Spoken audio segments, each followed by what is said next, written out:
Panatilihin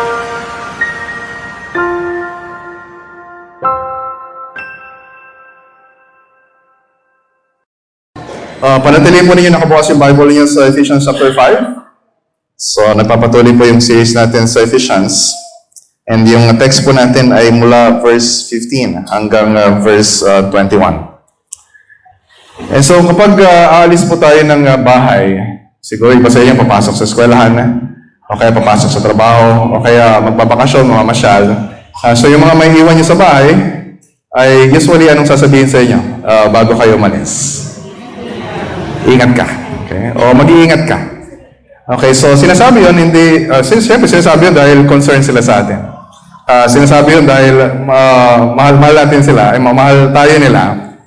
Hindi dahil palagi tayong careless. Although siyempre may mga times na naging careless tayo. Pero they are aware, we are aware kapag sinasabi natin yun, na ano man yung pupuntahan natin, there's always danger around us. Yung bang, kung hindi ka magiging maingat sa pagmamaneho, syempre pwede kang ma-aksidente. O kaya kahit naman sobrang ingat ka sa pagmamaneho, yung mga kasama naman sa kalsada ay hindi maingat sa pag-drive, pwede ka pa rin na ma-aksidente. So sinasabi natin yon, ingat ka kasi gusto natin makapunta sila ng maayos doon sa pupuntahan nila. And hopefully, ay buhay pa sila na makabalik sa atin. So we are concerned for our own physical safety. Concerned tayo sa mga mahal natin sa buhay para sa kanilang physical safety. Pero hindi ba mas dapat na mas maging concerned tayo sa ating spiritual safety? Di ba mas dapat mas maging concerned tayo para sa spiritual safety ng mga mahal natin sa buhay? And of course, aminin natin, may mga pagkakataon na hindi tayo nagiging maingat kung paano tayo mamuhay. Hindi tayo nagiging maingat sa mga salita na binibitawan natin. Hindi tayo nagiging maingat sa paggamit natin ng oras, sa paggamit natin ng lakas, o anumang resources na meron tayo. Minsan tayo ay hindi ko alam kung alam niyo yung autopilot na mode, na bahala na kung saan tayo tatangayin ng agos ng mundo. So, meron tayong mga pakiramdam sa buhay Kristiyano na pag Kristiyano ka na, ano na tayo? Relax na tayo. Safe na tayo. Kapag namatay naman tayo, sigurado sa langit tayo pupunta. So, let's just relax and enjoy the ride. Na para bang wala ng consequences yung mga actions na gagawin natin. Para bang yung mga desisyon na gagawin natin araw-araw ay hindi na ganun kahalaga na pinag-iisipan nating mabuti. And so, kaya mahalaga yung susunod na pag-aaralan natin dito sa Ephesians.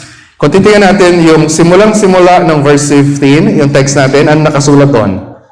Sabi sa English, look carefully then how you walk.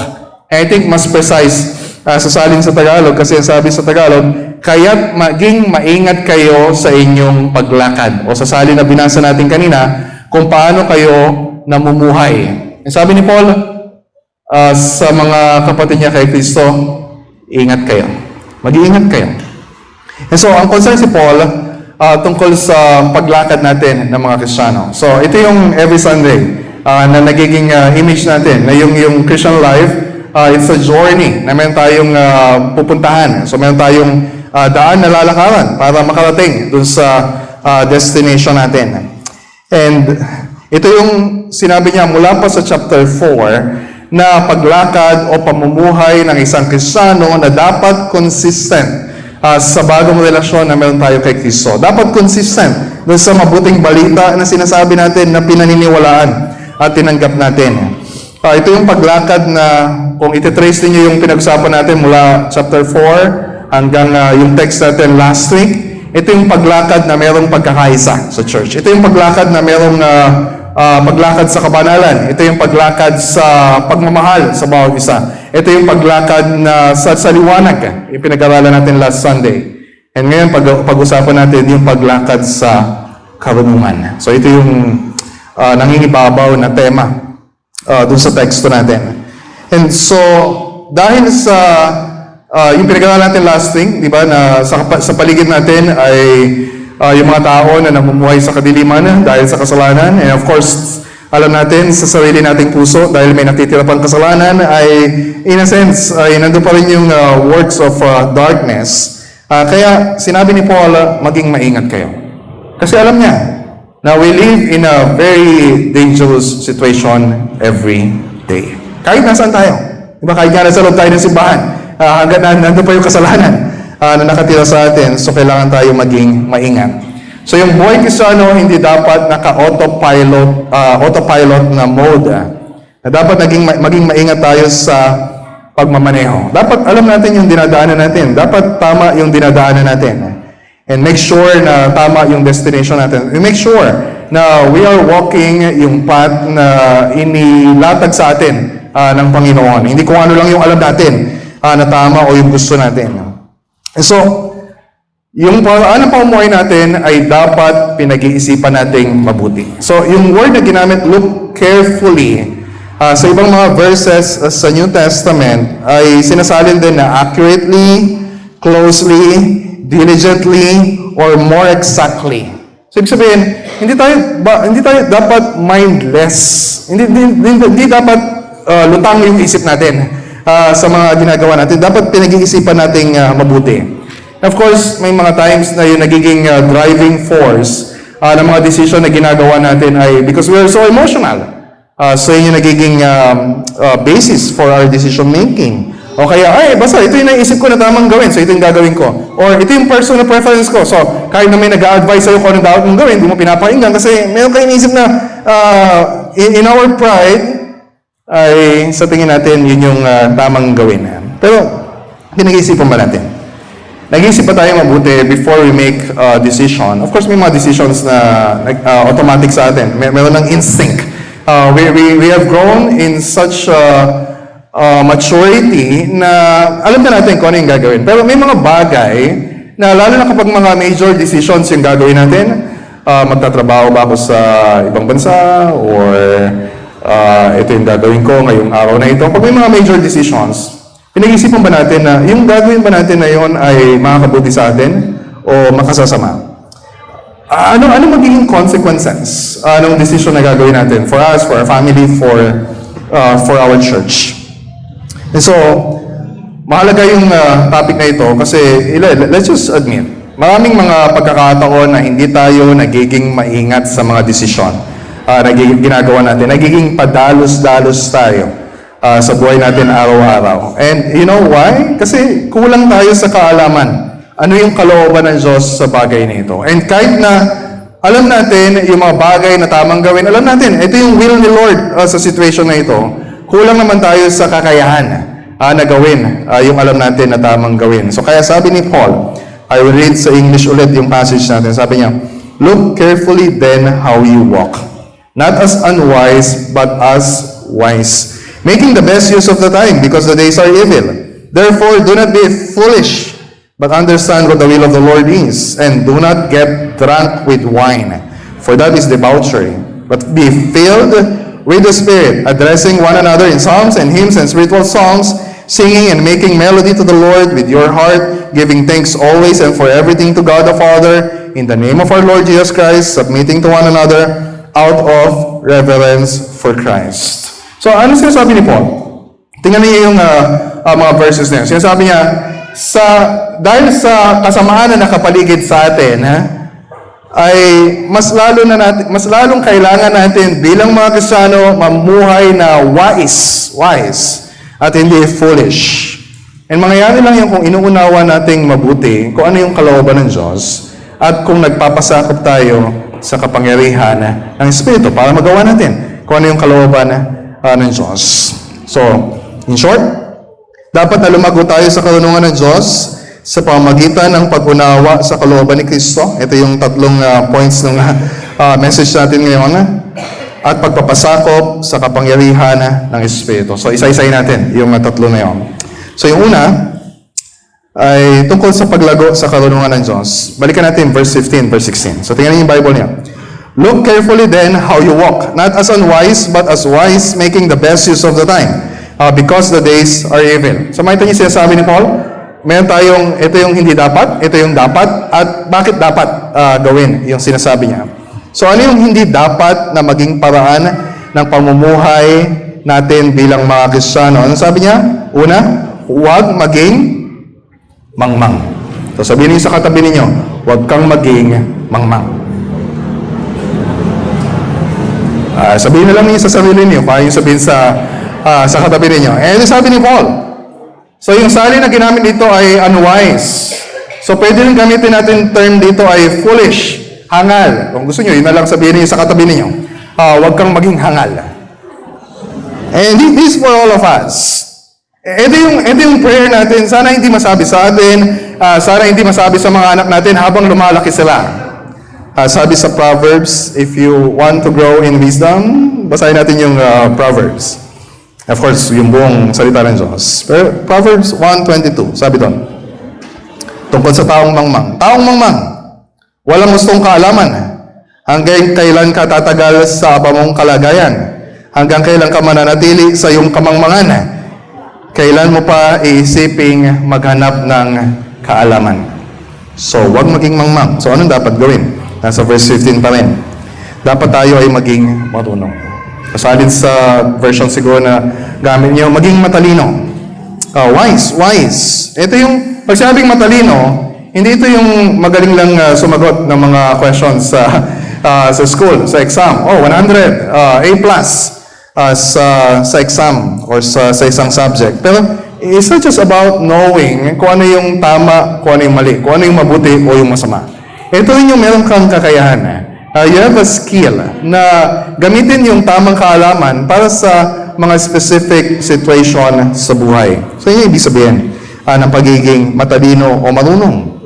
And so, as a church, bilang mga Kristiyano, kung ang goal natin as a church, if you remember Ephesians 3:10, na ang goal ni Lord for the church is to display the manifold wisdom of God. So, ibig sabihin, dapat yung mga members ng church ay matatalino. We are growing in wisdom. Unti-unting nababawasan yung kahangalan sa mga decisions natin. And ito yung layunin. Bakit merong wisdom literature sa Bible? If you read yung simula ng Proverbs, bakit may Proverbs? Bakit merong words of wisdom? Ang sabi dito, verse 2, chapter 1, verse 2.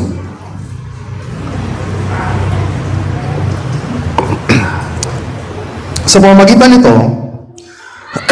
ang tao ay magtatamuan ng karunungan at pangunawa sa mga salitang puno ng aral sa buhay.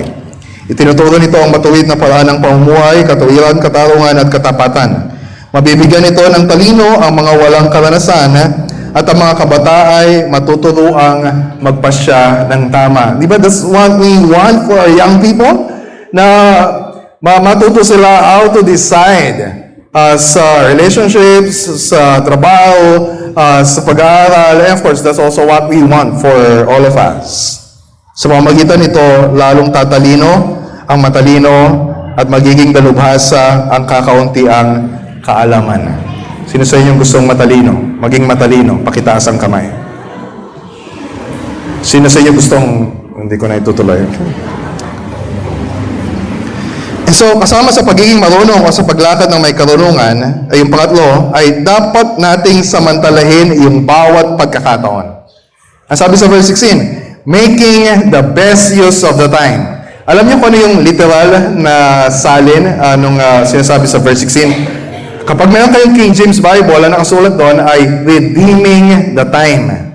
But redeeming. Kasi yung word na ginamit doon sa Greek ay ginagamit sa pagtubos o pagpapalaya sa isang alipin na nasa slave market. So yung idea na yung panahon na ginagalawan natin ngayon ay alipin ng kadiliman. And of course, alam natin to, kahit na tayo ay mga Kristiyano na may mga panahon na talagang sumasabay tayo sa agos ng mundong ito. Yung ginagawa ng mga non-Christians, yun din yung natutuklasan natin na we find acceptable yung ganong lifestyle. So, kaya sabi ni Paul, ano yung business natin ng mga Kristiyano?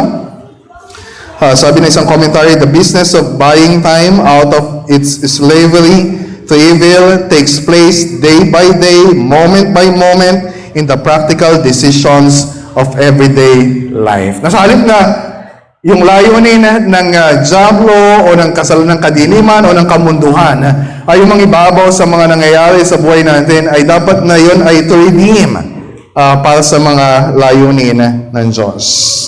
Ito yung paraan kung paano tayo mamumuhay na may karunungan.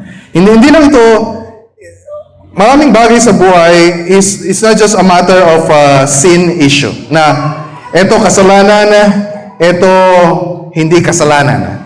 So may mga decision tayo na gagawin na wala namang involved na, yung bang kahit itong gawin mo option A, option B, wala namang kasalanan doon sa dalawang pagpipilian na yun. Alam natin kapag yung isa kasalanan, syempre, doon tayo sa kung ano yung kalooban ng Panginoon. Pero when we're talking about wisdom, may kinalaman ito sa best use of the time.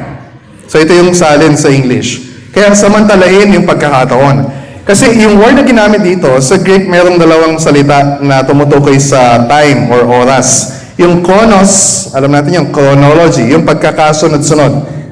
Yung nakita niyo yung orasan, di ba? Passing of time. Pero yung ginamit na salita dito ay kairos, na ibig sabihin ay appointed time or opportune time.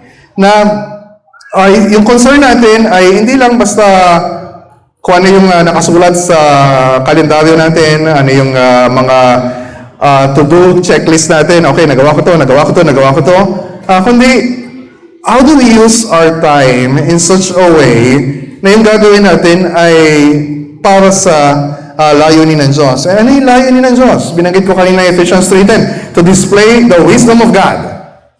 And then alam natin yung Great Commission, Matthew 28 verse 19, make disciples of all nations. Ang layunin ng Diyos ay yung mga wala pa kay Kristo ay maakay natin palapit kay Kristo. At tayo ng mga dito sa loob ng church ay matulungan natin ang bawat isa na sa pagsunod nila kay Kristo. Yun yung layunin ng Diyos. So, kapag mayroon tayong mga desisyon na gagawin sa buhay, it's not about ano yung goal natin as a family, ano yung pangarap natin sa buhay, ano yung pangarap natin sa mga anak natin. Kundi, ano yung layunin ng Diyos? Why are we doing what we're doing? So, it will matter kung saan mong eskwelahan papadala yung mga bata. It will matter kung paano mo ibabudget yung finances ninyo. It will matter kung how will you spend yung Saturday, yung Sunday. Kung alam natin yung purposes ng Diyos. So, we grow in wisdom, hindi lang kapag nadidistinguish natin, ito kasalanan, ito hindi kasalanan. Kundi, nagkakaroon na tayo ng discernment na makita, ito mabuti, ito mas mabuti, and this is best to accomplish God's will for us. Isipin niyo, when you use social media, it takes wisdom kung ano yung ipopost sa Facebook. It takes wisdom paano magko-comment sa mga news na natitrigger kayo. O kahit yung mga Noche Buena na yan. Di ba? It takes wisdom kung bibigyan mo na ng social media Facebook account yung anak mo na 10 years old pa lang or 11 years old. Bibigyan mo siya ng smartphone na meron siyang unrestricted access sa internet. At kung tutusin, walang masama kapag bibigay mo yun. Pero is it wise? Makakatulong ba yan sa pagdidisciple natin sa kanila kay Kristo? O hinahaya lang natin sila na yung mundo na yung mag-disciple sa kanila? O sa pagbili ng kotse, pagbili ng bahay, pagbili ng iPhone, or mag-installment ka ba? Hintay mo bang makaipon ka bago ka makabayad? Di ba? Kung tutusin, walang masama sa mga decision na yan. Pero is it wise?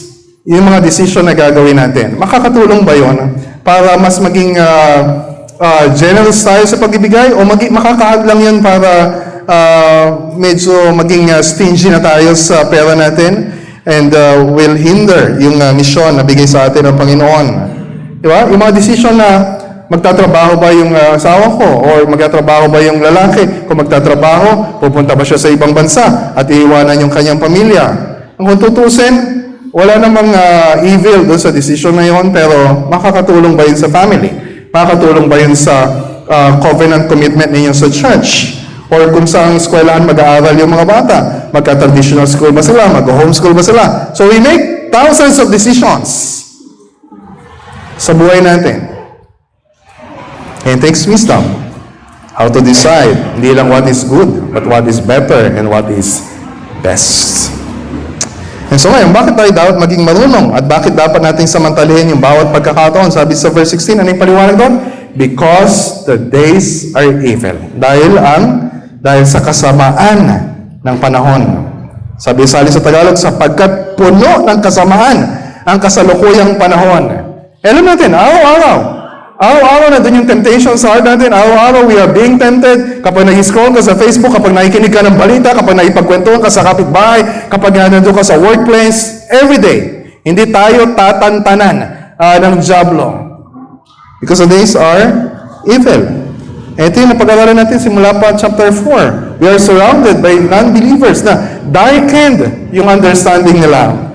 Ignorante sila sa mga bagay tungkol sa Diyos. Matigas yung kanilang puso, chapter 4, verse 18. Merong deceitful desires, verse 22. Chapter 5, verse 3. Merong mga impurities, hindi lang sa kanila, kundi sa heart natin. May mga deceptive and empty words.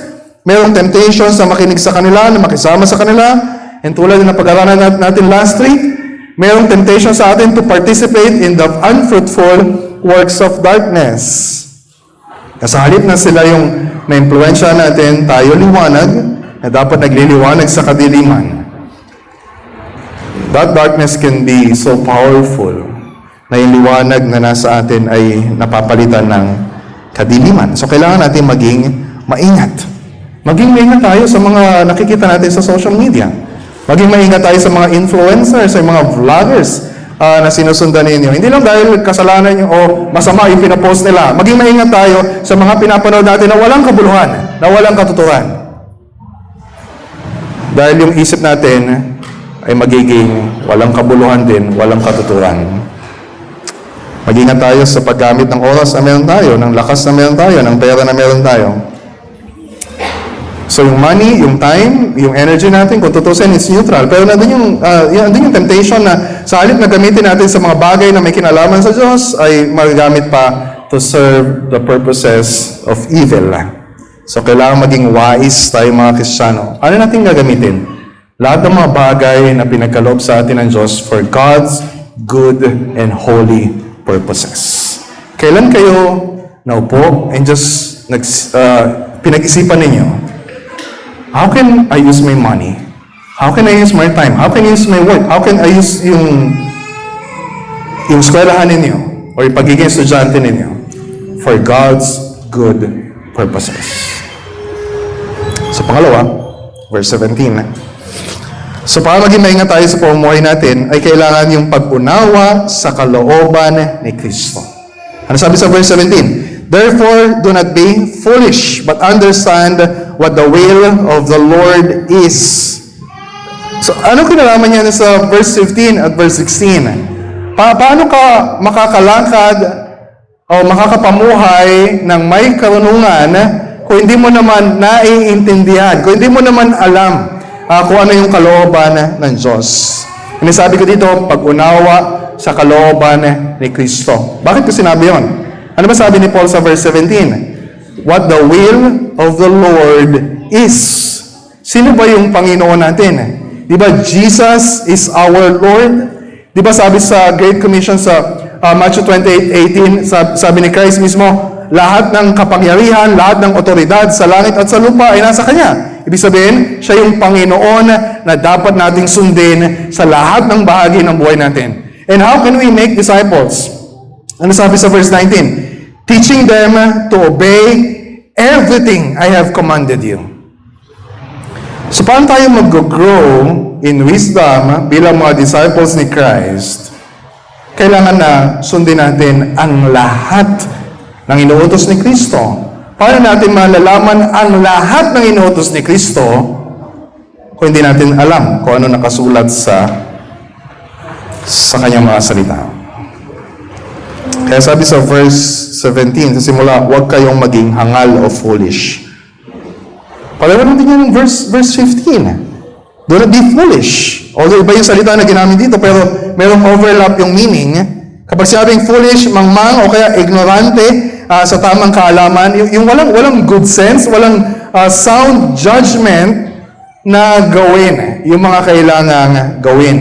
So paano tayo mag-grow in wisdom? Sa mga desisyon na kailangan natin sa araw-araw, ano yung kailangan natin gawin? Dapat unawain ang kalooban ng Panginoon. Dapat unawain ang kalooban ng Panginoon. This is how we grow in wisdom. Yung ba nalaman natin, ito yung gusto ng Diyos. Ito yung mga bagay na pleasing to the Lord. Diba, napag-aralan natin last week, verse 10. And try to discern what is pleasing to the Lord. Malalaman mo na you're growing in wisdom kapag yung mga decision mo sa buhay, ang nagiging driving force na, hindi yung what is pleasing to you. Hindi yung kung ano yung sa tingin mo ay may enjoy mo. Kundi ano yung sa tingin mo makapagbibigay ng kaluguran sa Panginoon. Kaya sabi sa Romans 12:2, huwag kayong makiayon sa takbo ng mundong ito. Sa halip, hayaan ninyong baguhin ng Diyos ang inyong pag-iisip upang maunawaan ninyo ang kanyang kalooban. Sa gayon, magagawa ninyo kung ano ang mabuti, kalugod-lugod, at ganap na kalooban ng Diyos. So it takes wisdom, hindi lang para malaman yung kalooban ng Diyos. Kasi in most cases, alam natin kung ano yung gusto ng Diyos. Pero we're growing in wisdom kapag yung kalooban ng Diyos ay masabi natin na yan yung mabuti. Kasi, alam natin. Halimbawa, alam natin na isang Kristiyano hindi dapat mag-asawa ng hindi Kristiyano. We know that. Malinaw yan sa salita ng Diyos. But it takes wisdom to say, yan ang mabuting kalooban ng Diyos. Because we can be so prideful at sabihin na, yun yung gusto ng Diyos, pero yung gusto ko pa rin, yung susundin ko. That's unwise.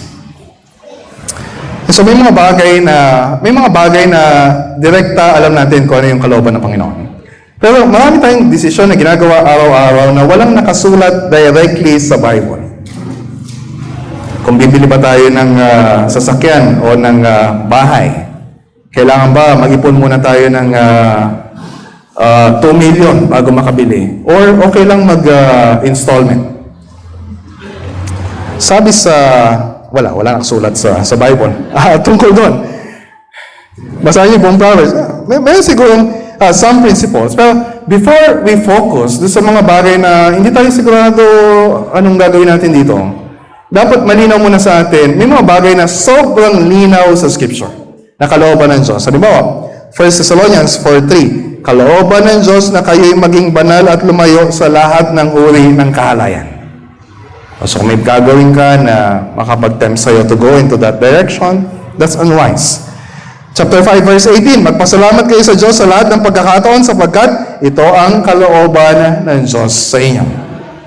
1 Peter chapter 2, verse 15, sapagkat gayon ang kalooban ng Diyos na dahil sa paggawa ng mabuti, ay inyong mapatahimik ang kamangmangan ng mga taong hangal.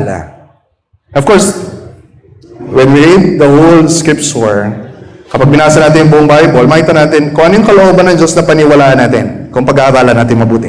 Makita natin kung ano yung kalooban ng Diyos na dapat nating sundin. So our minds are renewed kung binababad natin ito sa salita ng Diyos. Kaya paano natin malalaman yung kalooban ng Diyos kung hindi mo naman binubuksan ang iyong Biblia? Paano malalaman kalooban ng Diyos kung palagi kang absent sa preaching of the Word every Sunday? Sabi sa Westminster Confession of Faith, Article 1.6, pakinggan niyo mabuti. Ang buong kalooban ng Diyos or the whole counsel of God tungkol sa lahat ng bagay na kailangan para sa kanyang kaluwalhatian, kaligtasan ng tao, at sa tamang aral at pamumuhay ay tuwirang nakasaad sa kasulatan o maaring makuha mula rito sa pamamagitan ng mabuti at kinakailangang pagpapakahulugan. Hindi man directly, pero we can take principles of Scripture na we can apply sa mga sitwasyon sa buhay. Hindi ito dapat dagdagan kailanman, maging na tinatawag na bagong pahayag mula sa Espiritu o ng mga tradisyon ng tao. Gayunpaman, kinikilala natin na ang panloob na liwanag mula sa Espiritu ng Diyos ay mahalaga upang tunay na maunawaan ang mga bagay na ipinahayag sa salita. Mayroon din ilang kalagayan tungkol sa pagsamba sa Diyos, pamamahala ng iglesia na karaniwan sa mga gawain at lipunan ng tao na dapat ayusin, dapat isaayos ayon sa liwanag ng kalikasan at Kristiyanong karunungan or Christian prudence. Ito yung wisdom kailangan natin. Alinsunod sa pangkalahatang mga tuntunin ng salita na kailanman ay dapat sundin. So, how will you grow in wisdom? Kapag hindi ka naglalaan ng sapat na oras at atensyon sa salita ng Diyos araw-araw. May mga pagkakataon na, Pastor, di ko naman maintindihan yung binabasa ko. And so you need to surround yourself with other people na magtuturo sa iyo ng salita ng Diyos. You will grow in wisdom if you will attend mga equipping classes. Kung attend ka ng mga sermon discussions, kung mag-attend ka ng mga discipleship groups na meron kayong mga good books na babasahin, you'll grow in wisdom if you'll spend your time wisely sa mga bagay na ito. Proverbs 2, verses 3 to 6. Pagsikapan mong hanapin ang tunay na kaalaman. Pangunaway, pilitin mong makita at masumpungan.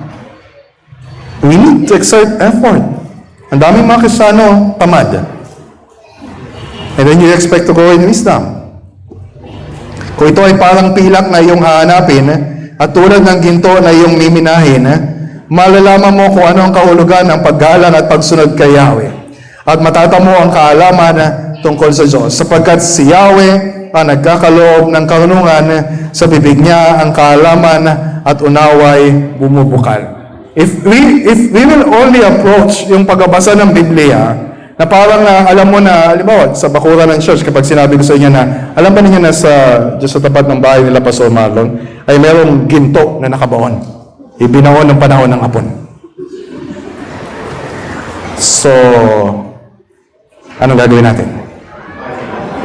Siyempre, di kayo maniniwala sa akin kasi di naman totoo yun. Pero kung totoo, di ba? We will exert all effort, tulong-tulong tayo. Okay? Paghati-hatiin natin yung ginto na mahimina natin. Di ba? Yung tamad, huwag natin bibigyan. Ibig sabihin, if we'll exert yung effort to understand the ways of God, and sabi sa sulat ni Paul kay Timothy, na unawain mo mabuti yung sinasabi ko, and the Lord will give you understanding in everything.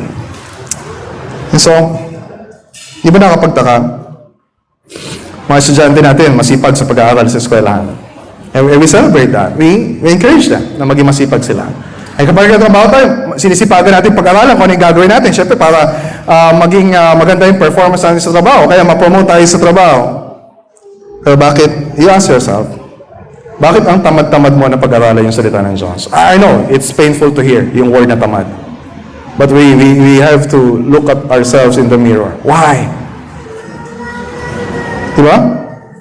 We don't, tama na excuse natin na we don't have time. We have a lot of time.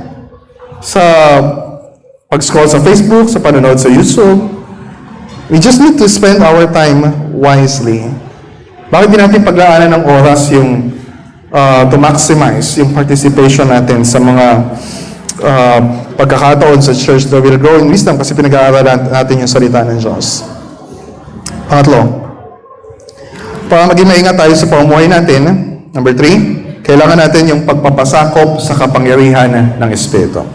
Ephesians 5:18, and do not get drunk with wine, for that is debauchery, but be filled with the Spirit. So ngayon, tanongin ninyo, ano naman kinalaman ito sa mga naunang pinag-usapan natin? Paano ka lalago sa karunungan ng Diyos kung alam mo nga, nabasa mo nga yung Bible mula Genesis hanggang Revelation, alam mo kung ano yung tinuturo ng salita ng Diyos, you're growing sa knowledge mo, yung doctrine, pero wala ka namang kakayahan na i-apply yung mga bagay na natutunan mo. So, let's make sure na we are under the right influence. Let's make sure na tamang espiritu, yung kapangyarihan na nagpapatakbo ng buhay natin. Kaya sabi ni Paul sa verse 18, huwag kayong maglalasing. Ito yung sinasabi niya, if you want to grow in wisdom, huwag kayong maglalasing. Ito yung example ng foolishness. Sino sa inyo naglalasing? Pakitaas ang kamay. Dati. Akala ko ngayon.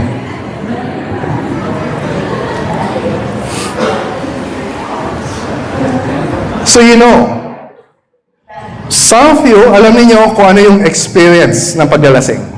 Masaya ba? Sa simula siguro.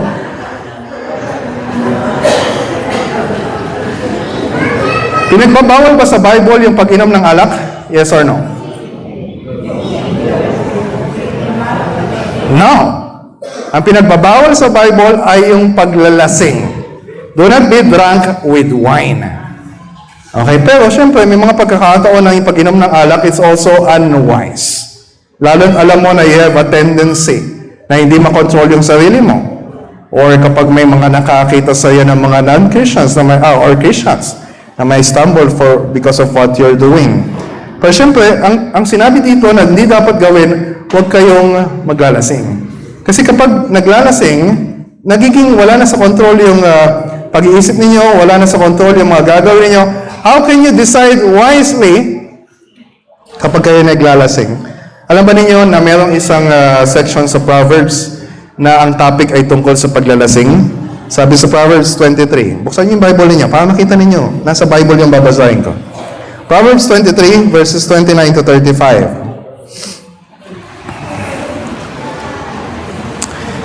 Sino ang may kalungkutan at may malaking panghihinayang? Okay, taas ang kamay. Sino ang may kaaway at kabalisahan? Okay, taas ang kamay. Sino ang nasusugatan ng di nalalaman? At sino ang sino ang may matang pinagmumulahan? Sino pa kundi ang sugapa sa alak at ang nagpapakalango sa masarap na inumin? Huwag mong tutunggain ang matapang na alak kahit ito'y katakam-takam, sapagkat kinaumagahan ay daiging pa ang tinuklaw ng ahas na makamandag. Kung ano-ano ang iyong sasabihin at hindi ka makapag-isip ng mabuti, ang mga katulad mo ay nasa gitna ng dagat at hinahampas ng malalaking alon. Pasuhay-suhay kang maglalakad, sasabihin mo, ano sa akin kung ako'y mahandusay, mabulagtaman ako, ayos lang yan. Pagbangon ko, iinom muli ako. Yun yung salita ng mga lasing. So dahil sa epekto ng alak, nawawala tayo sa control.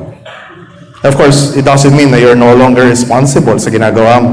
Ikaw yung naglagay sa sarili mo sa ganyang sitwasyon. Diba, yung pag-iisip natin, yung mga gagawin natin, kontrolado na ng espiritu ng alak. Huwag natin isipin na marami sa atin, hindi naman applicable sa akin yan. Pero may mga bagay na it can also be addictive. May mga substance na it can be so addictive na nawawala na tayo sa tamang pag-iisip. Of course, kasama yung drugs, and kasama din yung pag-iossi. And if you're struggling with pornography, kasama din yun. If you're struggling with mobile, pagka sobrang addict ka na, napakaraming oras ay nilalaan mo sa paglalaro ng mobile games, diba? Kahit anong sigaw na ng nanay mo, hindi mo na naririnig na may inuutos sa'yo. So, nawawala na sa tamang pag-iisip. And kaya, pinoint out yung paglalasing dito. Sabi sa verse 18, for that is debauchery. Sabi sa MBB, sapagkat sisirain lamang niyan ang inyong buhay. Sa ang Biblia, ito ay labis na kahalayan. Kung tutusin, walang masama sa alak. Walang masama sa ibang mga bagay na ginagawa natin. Pero kapag sobra-sobra, anything that is excessive, so may tendency na maging out of control at eventually, yan ay sisira sa buhay natin. So, ang paglasing, and anumang katulad. So, ano nagiging resulta nito? Yung sabi ko kanina, we don't need yung mga spectacular events para masabi na the Holy Spirit is at work sa church natin.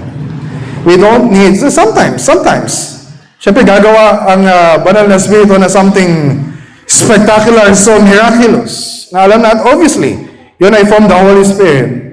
Pero, paano masasabi na yung katabi mo, kasama mo sa bahay, kasama natin sa church, ay filled with the Spirit? So, mayroong 4 na ebidensya. Marami pa, pero 4 yung binanggit ni Paul, na ito yung resulta ng pagiging Spirit-filled. They look ordinary. Pero kapag nakita natin na nangyayari, dahil yun ay gawa ng Espiritu na nasa atin, they are extraordinary. Sometimes they look so natural, pero dahil alam mo na yun ay resulta ng pagiging Spirit-filled, that's definitely supernatural. Tingnan niyo 4 na binanggit niya, mula verse 19 hanggang verse 21. Number 1, addressing one another in psalms and hymns and spiritual songs. Pangalawa, singing and making melody to the Lord with your heart. Pangatlo, giving thanks always and for everything to God the Father in the name of our Lord Jesus Christ. Pangapat, submitting to one another out of reverence for Christ. Ito yung una, number 1, verse 19. So yung una ay pagsasalita at pag-awit sa isa't isa. Addressing one another in psalms and hymns and spiritual songs. So kapag tayo ay puspos ng Espiritu, natutunan tayo how to speak to one another in love. How to speak the truth in love to one another. Tulad ng natutunan natin sa Ephesians. Ang papasalamat natin ay always and for everything. Alam natin, madaling magpasalamat sa Panginoon. If we received so much blessing from the Lord, kapag meron kang bagong sasakyan, kapag meron kang bagong trabaho, kapag na-promote ka sa trabaho, kapag nakagraduate yung anak mo, kapag may blessing, Lord, salamat po sa blessing. Pero kapag may magpapasko, tapos maraming problema, may mga problems sa relationships, sa family, or sa ibang tao, we're struggling sa pagpapasalamat sa Panginoon. Pero if our mind is filled with the words of Christ, ibig sabihin pinangahawakan natin yung pangako ng Diyos, pinaniniwalaan natin yung providensya ng Panginoon, na kahit na anong dumating sa atin, kahit na gaano kahirap yung experience natin, kahit na gaano kalala yung maging problema, we can face every situation. Hindi lang with resolve and courage, but with thanksgiving. Kasi alam natin na sa mahirap na sitwasyon na ito, I know that God will cause all things to work together for my good. Salamat, Panginoon. Salamat, Panginoon. Diba sabi dito? To God the Father, in the name of our Lord Jesus Christ. Yung ba kinikilala natin na hindi tayo makakalapit sa Diyos, hindi tayo makapagpapasalamat sa Diyos without the Lord Jesus Christ. For without the Lord Jesus Christ, we will be spending all our eternity in hell. But because of Christ, sa ginawa ni Kristo, para sa atin, ngayon nakipag-isa na tayo kay Kristo, dahil sa ginawa niya sa krus para sa atin, we have life, we have everything. Balik tayo sa chapter 1, verse 3 na Ephesians. Blessed be the God and Father of our Lord Jesus Christ, who has blessed us with every spiritual blessing in the heavenly places. How can we find it so hard na magpasalamat sa Panginoon kung alam natin na we received every spiritual blessing? Lastly, pangapat, may ebidensya na tayo spirit-filled, pagpapasakop sa isa't isa. Verse 21, submitting to one another out of reverence for Christ. Hindi madali sa atin na magpasakop sa pamamahala ng ibang tao. Hindi madali sa atin to submit ourselves sa isang incompetent or corrupt na government. It's not easy for us. It's not easy for us to submit sa mga babae, to submit to their husbands na nagiging neglectful sa kanilang spiritual leadership. It's not easy and even impossible for us. Pero if you're filled by the Spirit, it's possible kasi we're doing that out of reverence for Christ. Hindi dahil sa lubos na kagalang-galang yung gobyerno, hindi dahil na lubos na kagalang-galang yung asawa natin o yung magulang natin, but because we fear Christ. Dahil alam natin na si Kristo, siya yung pinakamataas sa lahat. Siya mismo ay nagpakababa. During his time here on earth, he submitted to the will of the Father para magawa yung misyon na tayo ay iligtas mula sa ating mga kasalanan. He even submitted himself sa human authorities. He even submitted himself sa death penalty. Kaya na that's totally undeserved. And so if you're filled by the Spirit, ang bunga nito ay pagpapasakop. Hindi ibig sabihin na sa lahat ng tao nagpapasakop tayo. Mayroong mga God-ordained authorities. Ito yung mga pag-uusapan natin sa susunod. Mula chapter 5 verse 22 hanggang chapter 6 verse 4. Na yung mga asawang lalaki ay mga asawang babae ay nagpapasakop sa asawang lalaki dahil sila yung binigyan ng Diyos ng authority doon sa marriage relationship, ay hindi pwedeng pagbaligtarin yung role na yun. Yung mga anak ay nagsasubmit sa kanilang mga magulang dahil sila binigyan ng Diyos ng authority, ay hindi pwedeng pagbaligtarin. And tayo mga magulang ay we submit to the will of our children. No. At yung mga alipin ay nagpapasakop sa authority ng kanilang human masters, hindi pwedeng pagbaligtarin ay yung ganong authority. And this of Romans 13, di ba? Tayo ng mga citizens ay nagpapasakop sa government, ay hindi pwedeng pagbaligtarin. And then sa church, sa 1 Peter chapter 5, yung mga members ng church ay nagpapasakop sa authority at leadership ng mga elders. Hindi pwedeng pagbaligtarin. Although of course, we recognize yung overall authority ng buong congregation. when we make decisions na may kinalaman sa membership at discipline. So, when we submit sa God-given authority, ito ay ebidensya na nasa atin ang Espiritu. So, para tayo ay lumago sa karunungan, kailangan natin ang tulong ng Espiritu. We need the Holy Spirit. For us to understand kung ano yung kalooban ng Panginoon. For us na magkaroon ng kakayahan na maisagawa ang kalooban ni Kristo. And so all throughout, sa pinag-aralan natin, yung tatlong paglakad sa karunungan ng Diyos, pag-unawa sa kalooban ni Kristo, at pagpapasakop sa kapangyarihan ng Espiritu. Mayroon ako ilang mga applications na binanggit, pero I just want to close with 3. Number 1, ibabad mo ang isip at puso mo sa salita ng Diyos. You really want na maging maingat sa pamumuhay, sa pagdidesisyon araw-araw. You will not grow in wisdom if you will not spend time meditating sa Scripture na full of the wisdom of the Lord. And so marami na akong sinabi doon kanina. Pangalawa, aktibong makibahagi ka sa pamilya ng Diyos. Di ba yung verses 19 to 21, lahat yun ay corporate in nature?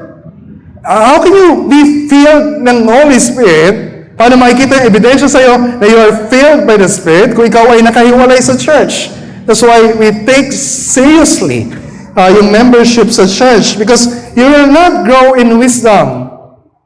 You will not grow in submission to the Holy Spirit if you isolate yourself from the church. Paano mo matututunan yung salita ng Diyos? Babasahin mo araw-araw, you lack wisdom. Kailangan mo ng mga tao na nakapaligid sa'yo. Kailangan mo ng mga pastor na magtuturo sa'yo. Kailangan mo naman magdi-disciple sa'yo. Kailangan mo naman magka-counsel sa'yo kapag may mga major decisions ka na gagawin sa buhay. And kailangan mo yung church na magtatama sa'yo kapag nalilihis ka ng landas. At kailangan mo din yung church para subukin yung pasensya mo. Kapag merong gumawa ng isang bagay na hindi mo nagustuhan, you need the church. Para makita mo yung sarili mo, how you will respond. Are you going to respond in wisdom? Kapag merong nagsalita sa iyo ng hindi maganda, tapos gagantihan mo, so makikita mo na, kailangan ko parang mag-grow sa area na ito. We need the church for us to grow in sanctification. Do you maximize your involvement sa life ng church? And some of you, kontento na kayo sa bare minimum. Okay na to, basta nakakapakinig ako ng sermon every Sunday. No, that's not okay. Let's not settle for bare minimalism sa Christian life. Let's maximize yung involvement natin sa church para ma-maximize din yung growth natin in wisdom. And lastly, pag-isipan at ipanalangin mong mabuti ang mga desisyong gagawin mo. Hindi yung bira tayo ng bira. Hindi yung padalos-dalos tayo sa desisyon. Akala natin, we are wise enough. Oh, okay yan. Mainam yan. Pero syempre, may mga bagay na kailangan may sense of urgency. Pero, dapat i-assess natin, baka masyado kang mabilis magsalita. Baka dapat tumahimik ka muna. Baka masyado kang padalos-dalos sa ginawa mo. Baka dapat you just pause. Pag-isipan mo muna, anong sasabihin ko? Makakatulong ba yung sasabihin ko? Anong gagawin ko? Makakatulong ba yung sasabihin ko? And of course, we need to consult other people. Lalo na if you're making a major decision sa buhay. At least, talk to your elders. And some of you, mabalitaan namin, mag-aasawa na. Some of you, mabalitaan namin, pupunta na pala sa ibang bansa. Without even asking counsel from your elders. Kung tiwalang-tiwala ka na sa sarili mong karunungan, then go! If they don't want you to end up hurt sa process na yun. Kasi hindi ka kumonsulta.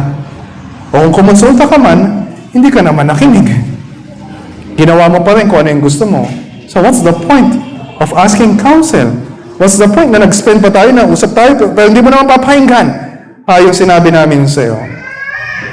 Of course, let us all be humble enough to admit lahat tayo ay kulang sa karunungan. Anong gagawin natin? Kanina tayo hihingi ng karunungan. Hingi tayo sa Diyos. Ano sabi sa James 1:5? Ngunit kung sino man sa inyo ay kulang sa karunungan, humingi siya sa Diyos at siya ay bibigyan. Iba ito yung unang-unang ginawa ni Solomon. Ang unang-unang hinihingi natin sa Diyos, kayamanan. But what we need most is wisdom. Lord, give us wisdom sa mga desisyon na kailangan namin gawin araw-araw. Hindi maramot ang Diyos. Kapag humingi tayo ng karunungan sa Kanya, ibibigay niya sa atin yung karunungan na kailangan natin. Take note, hindi maramot ang Diyos. He gives generously. And ano ba yung binigay niya sa atin? Binigay niya sa atin si Kristo. And if we have Christ, we have all the wisdom we need. Dahil sabi ni Paul sa 1 Corinthians 1:30, si Kristo ang ating karunungan. Si Kristo ang ating katuwiran. Si Kristo ang ating kabanalan. We have all we need in Christ. Let's pray.